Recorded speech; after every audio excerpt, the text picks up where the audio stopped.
അതായത് കോൺഗ്രസിൻ്റെ നേതൃത്വത്തിൽ ഇത്തരത്തിൽ വലിയ രീതിയിലുള്ള ഒരു പ്രതിഷേധം MP ബെന്നി ബെഹനാൻ ചാലക്കുടി മണ്ഡലത്തിലെ MP കൂടിയായ ബെന്നി ബെഹനാൻ്റെ നേതൃത്വത്തിൽ ഇവിടെ പ്രതിഷേധ സമരം നടക്കുകയാണ്. താലൂക്ക് ആശുപത്രിക്ക് മുൻവശത്ത് വെച്ചാണ് ഈ ഒരു പ്രതിഷേധ സമരം നടക്കുന്നത്. DCC പ്രസിഡന്റ്, അതിനോടൊപ്പം തന്നെ ഈ സ്ഥലം MLA ഉൾപ്പെടെയുള്ള പ്രാദേശിക നേതാക്കളും ജില്ലാ നേതാക്കളും സംസ്ഥാന നേതാക്കളും എല്ലാം തന്നെ ഉൾപ്പെട്ട് ഇത്തരത്തിൽ ഈ ഒരു പ്രതിഷേധ സമരം ഇവിടെ നടക്കുന്നുണ്ട്. എന്തായാലും ഈ ചാലക്കുടിയെ സംബന്ധിച്ചിടത്തോളം അതിരപ്പള്ളി വാഴച്ചാൽ മേഖലകളിൽ സ്ഥിരമായി കാട്ടാനകൾ ഇറങ്ങുന്നു.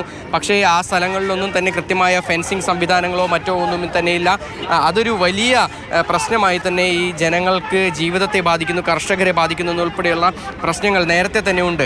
അതിനോടൊപ്പം തന്നെ പലപ്പോഴും ഇതിനൊരു പ്രതിവിധി എന്നോണം സർക്കാർ തന്നെ പറഞ്ഞിട്ടുള്ള പല കാര്യങ്ങളും ഇവിടെ നടപ്പാക്കിയിട്ടില്ല എന്നുള്ളതാണ് മറ്റൊരു പ്രധാനപ്പെട്ട കാര്യം. അതിനെല്ലാം തന്നെ എതിരെയാണ് ഇപ്പോൾ നിലവിൽ ഈ ഒരു പ്രതിഷേധ സമരവും നടന്നുകൊണ്ടിരിക്കുന്നത്. എന്തായാലും ചാലക്കുടി താലൂക്ക് ആശുപത്രിയിൽ നേരത്തെ സംഘർഷമുണ്ടായിരുന്നു. പ്രതിഷേധമുണ്ടാവുകയാണ് ഇപ്പോൾ ചാലക്കുടി താലൂക്ക് ആശുപത്രിക്ക് മുൻപാകെ.